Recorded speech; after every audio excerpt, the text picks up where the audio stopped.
Alright guys, what is going on? Welcome back to another video. Last video you guys just saw was posted, I don't know, a couple days ago, but it was basically about this thing and saying everything we had left, and it was just a bunch of talking. So today, in between customers and everything else, I'm going to go ahead and jump into working on this. I have 2-3 things to finish up. I had to fix the seat, and then I have to check the TPMS sensors and see if they either need to be recalibrated or if I have to buy new ones.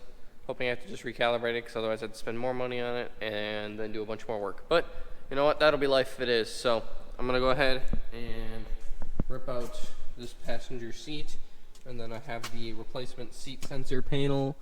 Hopefully we'll find out shortly, I guess. But yeah, there's 4 screws that hold it in down here. They're like a T25 Torx or something like that. I don't know. If you're gonna buy tools to work on minis, just buy complete sets of like external and internal Torx and a couple triple squares, and you should probably be pretty good. But yeah, so I'm gonna go ahead, jump into taking this seat out, and then we will get to the rest of it on my wonderful temporary workbench, because I still don't have a workbench here. That's okay. So let's get to it. All right, so as you can see, I took out the chair. Like I said, it's 4 bolts basically going probably right through these, and then you just take it out, and it is a T40 for these bolts. So now I have to compare it to what I have and just see if it's anywhere remotely close, and then just kind of figure out exactly where everything is. So that's where I get to start having my fun. So yeah, I'm gonna put you guys on a time lapse until I kind of figure out things and explain things.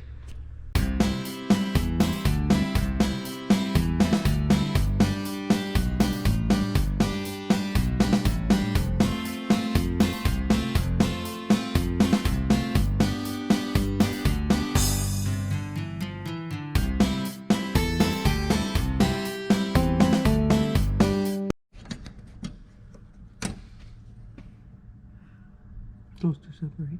I know, I'm just trying to make sure there's no, doesn't look like there's anything that plugs them in.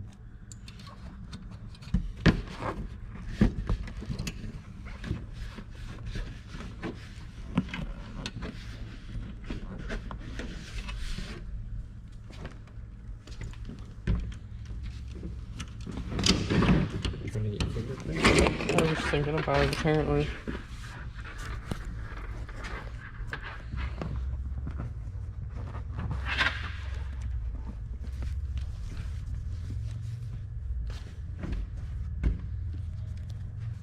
So there's the POS. So,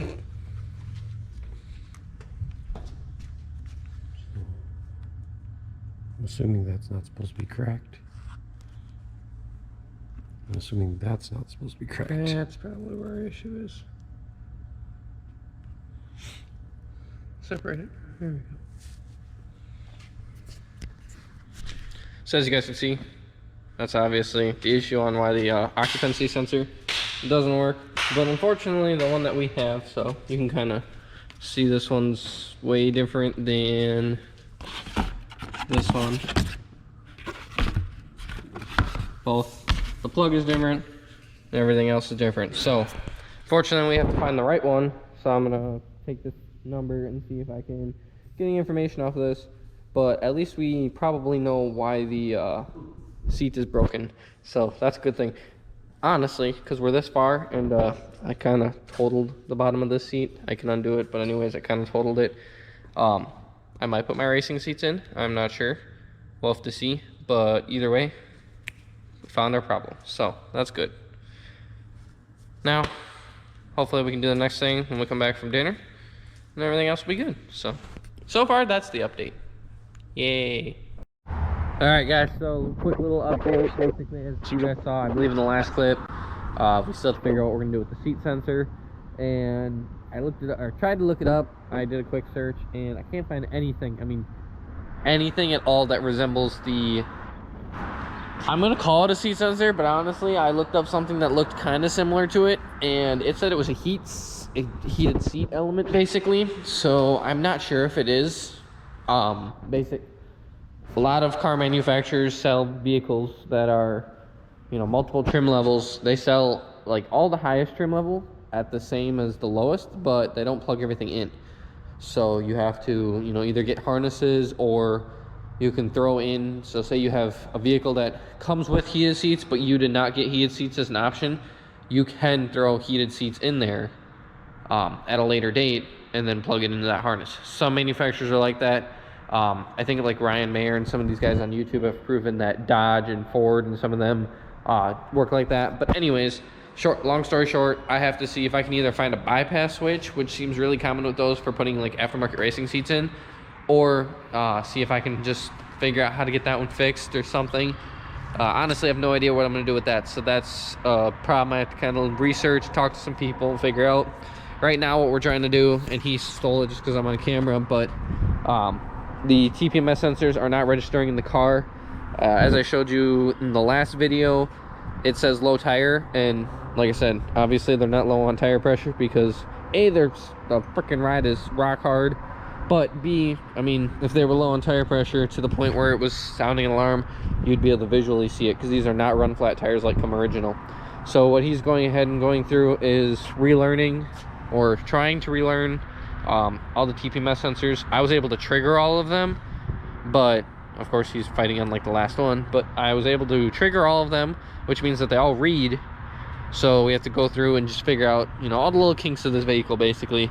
Minis, BMWs, some of these other ones like Bentley and everything can be really weird. You need special electronics, everything like that. But so far, we didn't get very far on this today, which kind of sucks. So hopefully I can get it fixed and figured out. But other than that, that's where we stand with this one. Whenever I get this one done, it'll be posted up for sale. Like I said, it's still the door to fix. But then the next project will be this, and hopefully I have everything to fix this. So yeah, I hope you guys enjoyed this video. Not too much going on, but you know, slow progress is better than no progress, and it's kind of fun to work on my own shit and get it going again. So yeah, hopefully this video was interesting. Hopefully you guys enjoy watching the weird random stuff you have to fix on cars when you get this far into modifying them. But we will go and we will see what happens. So if I come up with anything cool in this video, I will continue to edit in. Other than that, I will see you guys in the next video. Peace, take care. Alright guys, so I have one last final update on the Mini for now. We went through, actually my dad went through, y'all are gonna think I don't do anything on this channel, but I do. He went into basically the computer of the Mini and reset the TPMS basically. So that lights out. Have to figure out what I'm going to do with the occupancy sensor. Like I said in the last clip, I'm probably just going to get a bypass switch unless I can really dig up some information. But as of right now, it's probably just going to be a bypass switch, and then we'll be good to go. And then I have to work on the door, get a new piece for here, and this car is going up for sale.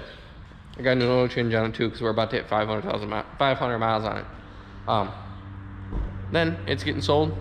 And then obviously the Audi's the next thing. So I was working on taking the valve cover off, but me and my dad are discussing it, and he's very adamant about just pulling the motor in general. So we'll have to look into it. But if he's saying we're pulling the motor, or if he's saying we should pull the motor, he'll be the one that makes us pull the motor. He makes a good comment, because if we're gonna pull the motor, then we can get to basically checking out the entire engine, make sure everything's healthy. It's easier to get to the back timing chain, so I'll kind of show you on this. So here I took off the valve cover. Didn't really get too much further just because I have to watch a video to kind of learn about Audis, but either way, there's a chain back here, there's a belt up here.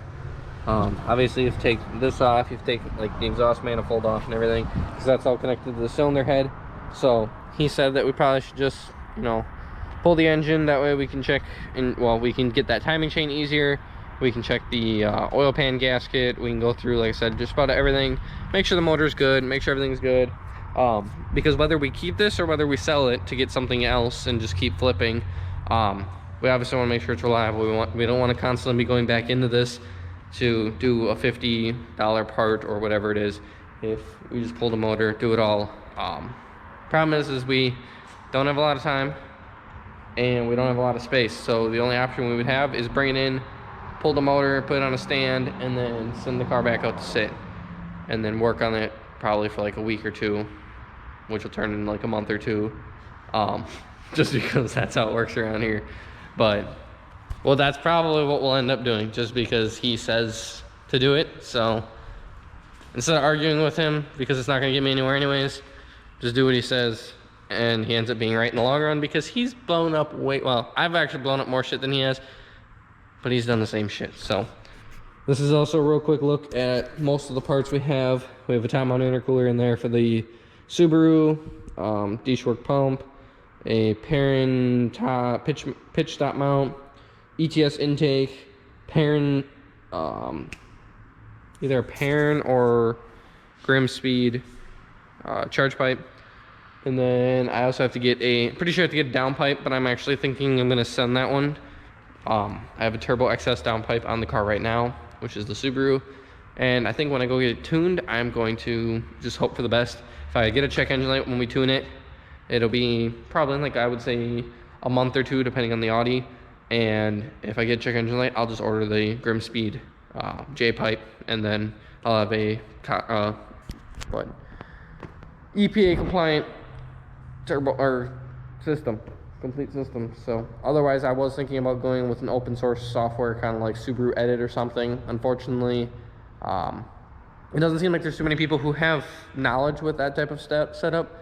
I know Devin Amelia was just showing that he runs EvoScan, which is basically the equivalent to Subaru Edit, but it sounds like that's a lot more developed, or his tuner at least knows a lot more about it. So if I'm going to work with someone on Subaru Edit, I want them to know the ins and outs of it. That way they can both teach me, and obviously they're not second guessing themselves, because I don't like being the test dummy on stuff, because unfortunately I don't have a lot of money to throw at my cars if they go south right now. So having 4 vehicles kind of spreads you thin. So either way, the seat is torn out of this thing right now. I'm gonna try and find a seat sensor for it or something, like I said, and that's where we sit right now. So welcome to an actual video of us building stuff or working on things and getting pretty much nowhere, but that's an update for you guys. So what?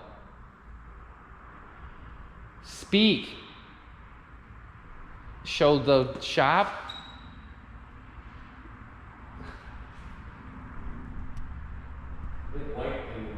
Yeah, I think everyone can see that. So, if any of you don't know, we obviously run KB Autosports here out of the shop. That is the building. That's the shop, obviously, that you guys always see me in. We're always talking about it. So, this is one of the builds that we did in 2020. This is one of 3 or one of 4 in the nation that were on 40s as a Jeep Gladiator. So this is a 2020 Jeep Gladiator.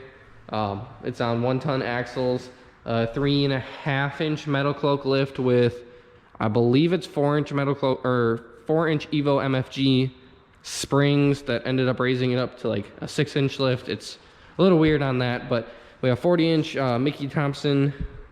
I believe it's Mickey Thompson. I'd have to look in. I'm pretty sure it's Mickey Thompson Baja MTZs.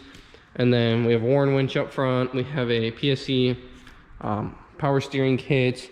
We have an S-Pod right up here, all done up. All the controls are right here. And then my dad custom made the rock sliders right here. As you can see, they got a little beat up, and then we put our business in the side of it. We have little like pod lights that come down. And then he also went ahead and custom built a mount for this 5th tire in the back. We have an ARB air compressor behind there going to these. And is there anything I left out? So this was our big SEMA build for the year that SEMA decided not to happen. So we know a little bit about cars. We like to dabble in about everything. If you guys want to have something built by us and you're in Wisconsin, or even if you're not in Wisconsin, you want to travel and you can afford to pay for it, then we will definitely build you whatever you want to come up with. So, I mean, obviously we have a Jeep, we have a Mini, we have an Audi, another Jeep, and all my stuff and all his stuff. So this is also the rear bumper for the Subaru. It's a non-painted bumper, but it will be getting painted, so it won't have a giant crack in it, and it's just gonna be beautiful. So the Subaru has a lot of work being done to it this winter to get ready for next season's shows, because I'm sure you guys get bored of videos like this. We did a little bit, but we didn't get very far. So take care, guys, And I will see you in the next video doing God knows what. Have fun. See you guys in the next video. Make sure to like and subscribe for more content. Peace.